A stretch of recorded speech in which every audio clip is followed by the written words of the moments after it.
right, so I think we're going to go ahead and get started. So we are going to have some time for questions at the end. So as you have questions, please feel free to ask those in the Q&A tool that you see next to the chat at the bottom of your screen. I'm going to ask them as we go along, and we'll address those at the end. Great. So let's go ahead and get started. My name is Rachel Devaney. I'm a curriculum developer here at CodeHS. I've taught at the middle school and the high school level. And actually, I used the CodeHS curriculum when I was a middle school programming teacher. I'm really passionate about exposing students to computer science as early as possible. So I'm really excited that all of y'all are here to learn about the middle school curriculum that we have at CodeHS today. So just an overview of our webinar. I'll give you just an idea, an overview of our curriculum philosophy. We're going to look at the different modules and units that we have available at CodeHS, the different courses, and then how to access the materials. And at the end, we'll have a portion for Q&A, so make sure that you're asking those questions in the Q&A tool as we go. Great, so an overview of our curriculum. Our curriculum is based around the philosophy that research shows early exposure to computer science is essential to increasing the number of students, specifically thinking about minority and female students who take computer science classes at the high school and college level. So the earlier students know about all of the great topics involved in computer science, the more likely they are to continue studying that in the future. So we use that research to create our curriculum. And so our goal is to expose students to multiple aspects of computer science. And we take a survey approach that enables students to engage with a wide variety of topics. So the format of our curriculum is entirely web-based. So all of the activities and videos and curriculum is online in one easy place for teachers and students to access. We also know that computer science looks extremely different at the middle school level across schools. Some of you get to see your kids every day, some once a week, some for a quarter, some for a semester. And so in order to kind of adapt to all the different ways that computer science is addressed, we have quarter, semester, and year-long courses, and they're all composed of self-contained modules that have a survey of a wide variety of topics. Within each module, there are lessons, and each lesson is composed of a short video and a quiz, which is like a CFU, check for understanding. And then in our middle school courses, the activities within each lesson, there's a wide variety of types. There are simulations, real-world connections that involve articles and videos of current events, a lot of opportunities for students to write about what they're experiencing through free response prompts. And in our programming modules, of course, there's a lot of programming examples and exercises. So that is an overview of what the format of our curriculum looks like. So what we're going to do now is look at all of the different topics, those modules, self-contained modules that we have available for middle school students. So we have 8 main modules, and we are now going to kind of walk into each of them in depth. And I'll talk about what each one of them, what students learn, and some ideas and activities that they go through in each one of them. So the first one is our programming modules. We have Intro to Programming with Carol the dog and Intro to Python with Tracy. In these modules, students learn the basics of programming by giving commands to either Carol or Tracy. And then the programming topics that students learn, they learn functions, control structures, so if-else statements, for loops, while loops. They learn about top-down design and debugging strategies. So really laying those foundational programming concepts that students need to know for future programming languages. There are some key differences between these two modules. So Intro to Programming with Carol the dog is in JavaScript. And the cool thing about this module is that blocks are available. And so it's up to the teacher to decide if, it's up to you to decide if you want to have blocks available or not. If you do make blocks available, students can switch between blocks and text. It's a really great way to make these programming exercises accessible to students who might have difficulty typing and using the syntax. And then the Intro to Python with Tracy is obviously in Python. And it does not have blocks available. However, it does go into some more advanced programming concepts like variables and parameters that you don't see in Carol the dog. So to give you an idea of what these activities look like, on the left is an example of a Carol activity, and on the right is an example of a Tracy activity. And you can see that there are commands like left, forward, move ball. So they are, it does use a modified JavaScript and Python library that enables students to like really make this idea of programming and giving commands to a computer concrete by seeing it, by visually giving commands to a dog and a turtle. You can also notice that these are not like super simple programs. They are 30+ lines of code. So students really do get a great idea of how to use functions, for loops, all of those really important concepts throughout both of these modules. Then we have the What is Computing module. In this module, students learn about the history of computers, their hardware and software, and consider the impacts now and future on society. And so some example activities, students identify the different parts of a computer, label the parts of a computer, both digitally and physically.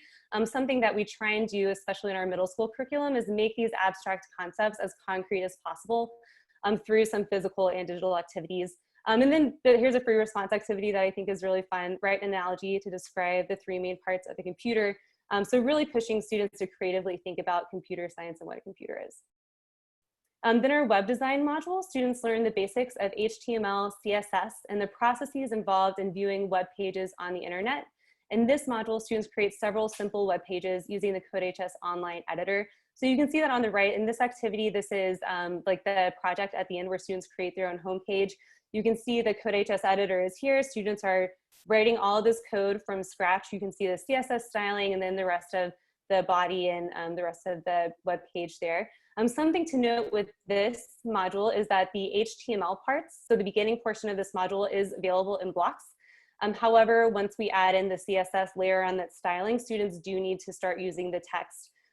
So they can start off with blocks to get a basic idea of the HTML and then kind of wean off of that into text.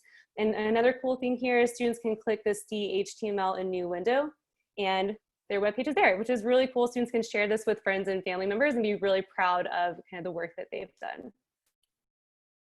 The digital information module, students learn number systems, binary and hexadecimal. They learn how to encode data and programmatically create pixel images. This is one of my favorite modules because of the ways that we're able to take really abstract ideas of number systems and make it concrete for students in a really fun and visual way. So you can see how students are programming pixel images with the RGB encoding scheme. They can see the hexadecimal portion, and then they can also convert it to binary, which is really cool that our editor is able to do that. And then there's another activity that I think is pretty cool to show students how they can convert between binary and hexadecimal. So some really great activities there that make abstract number systems concrete. I think just an added bonus here is that it builds on students' understanding of the base 10 number system. So building in some mathematics is always a good thing too. The internet module, students learn about the structure and design of the internet, data security, and personal privacy. So some really cool activities in this module. Students actually trace how data is transmitted, like the route that it takes through the internet, which is a really cool activity. And then some physical activities of passing notes is a great way to see a student, like give students the opportunity to like actually become routers, which is kind of fun. And then another free response activity that's really great is students tell the story of downloading an image from a website. So taking something that seems automatic to students and actually teaching them the process behind that is just mind-blowing and really exciting opportunity.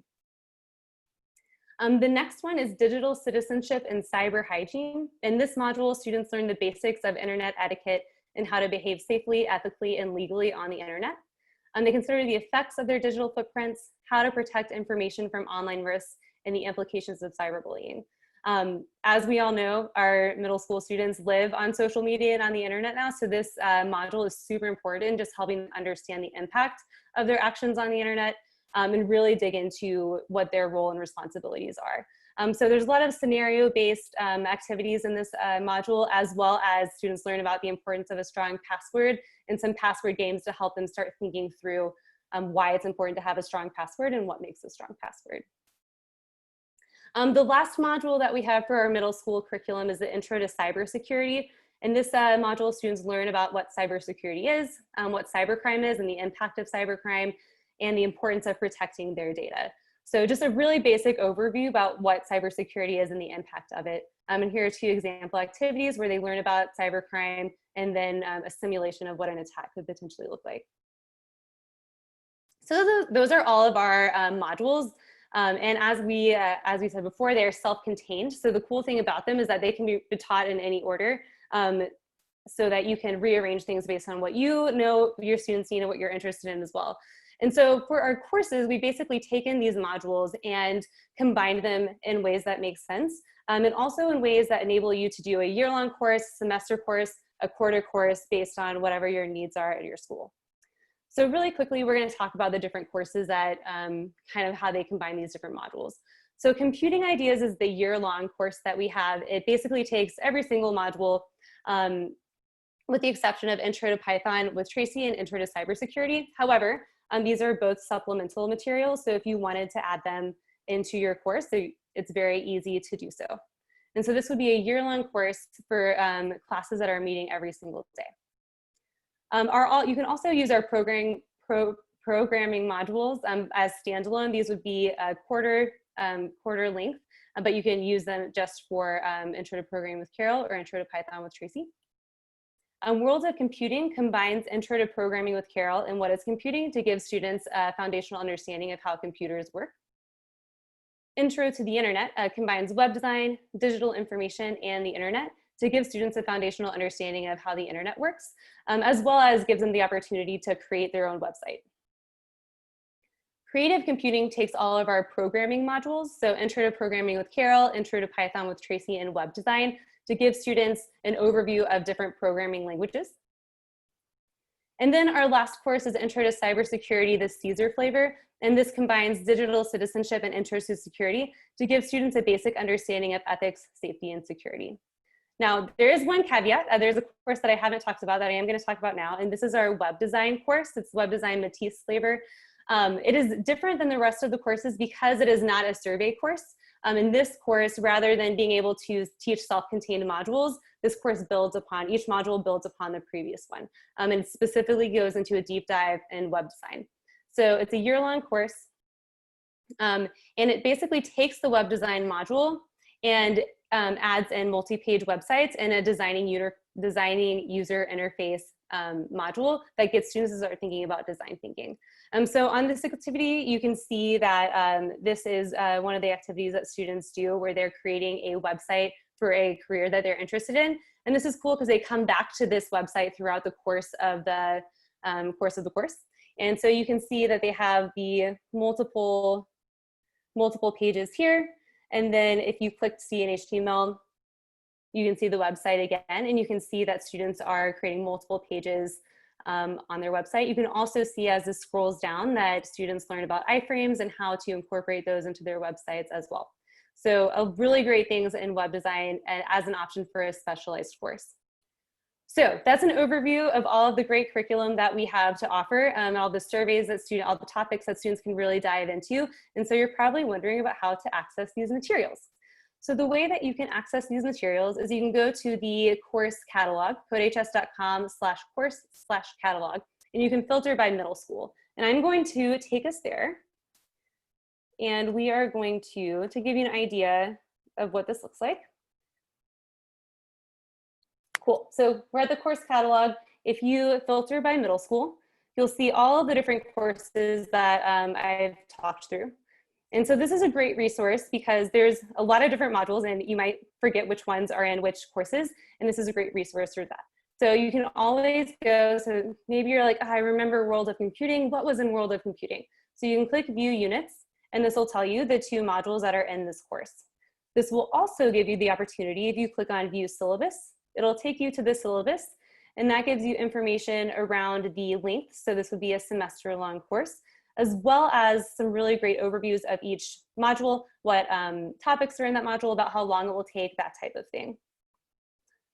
And then last but not least, another page here, the Learn More.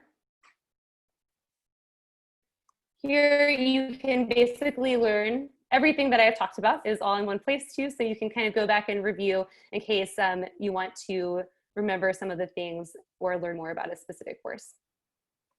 Yeah, and so that's how you can access all these great materials and remember all the what's in which course and what our offerings are. Great, so now I will have the time to answer any questions if anyone has any. Thanks, Rachel. So no questions yet, but just a reminder that people can write in using the Q&A tool if you have questions, but maybe we can talk about the PD opportunities this summer while we wait for questions to come in. Great. So we have some really virtual PDs and free virtual PDs as well that are happening this summer, that are happening in the month of July. So I saw that a lot of us are new to CodeHS, or maybe even new to teaching computer science, which is awesome. So I'll highlight that free workshop that's happening on Tuesday, July 21st. And so that'll kind of give you an overview of all the different great things that CodeHS has to offer, all the tools that'll make your life super easy as a teacher.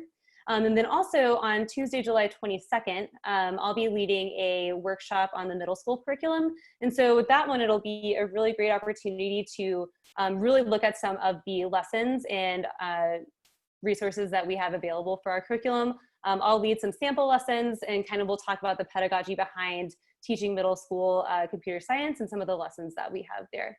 So really great stuff happening. You can sign up, just go to codehs.com/info/pd/free workshops. And sign up there and see. There's a couple other ones happening too for all of our other curriculums, so feel free to check out those as well. Awesome. So we have a question: how can we access the blocks for HTML? So the best way to do that is you first need to make sure that blocks are turned on in your class, because that is actually a setting that you can control. Is whether or not like blocks are showing up for activities that have blocks. And the best way to do that, I can probably just jump in. Give me 1 second.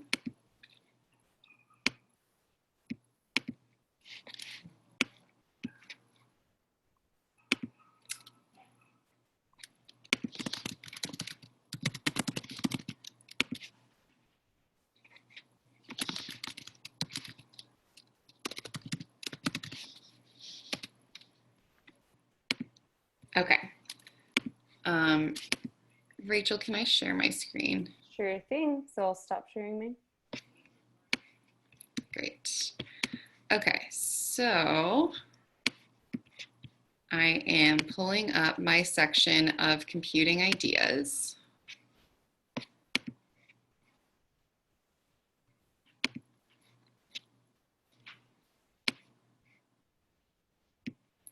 All right, here we are. Okay, so then what I want to do is under assignments,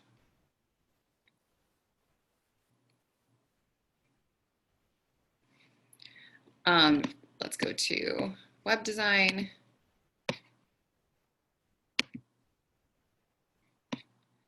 And from here, actually, I think I can do it on a full course view, but you can for sure do it. Let me show you.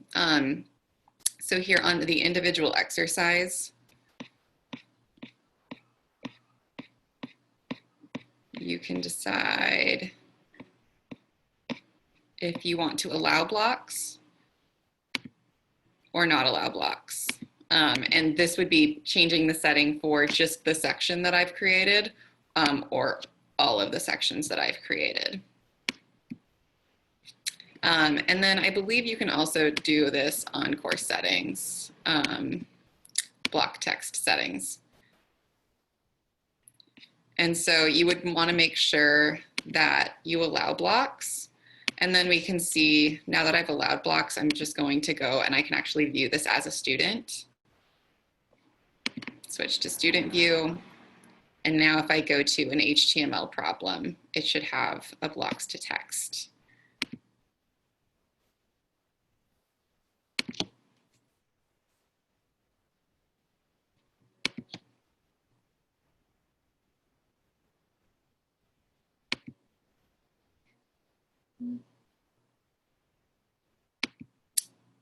It's a little slow, but here we go. So now I can switch to block view or text view. Great. I'm going to stop sharing right now. So then, yeah, we had a question on Canvas integrations. So does CodeHS integrate with Canvas, and how does that work? So We do support a link that does single sign-on. We do support account and roster creation. And yeah, you can do the common cartridge import and grade passback. This is something that we only do for districts, I believe. So you'll need to just check out, send us an email and let us know what you're looking for exactly, and we can give you a little bit more information. So I'm just going to give you an email address that you can reach out to if you have questions. Let's see. Any other questions that we can answer? And just a reminder, this will all be sent out with links to all of the resources that Rachel talked through today.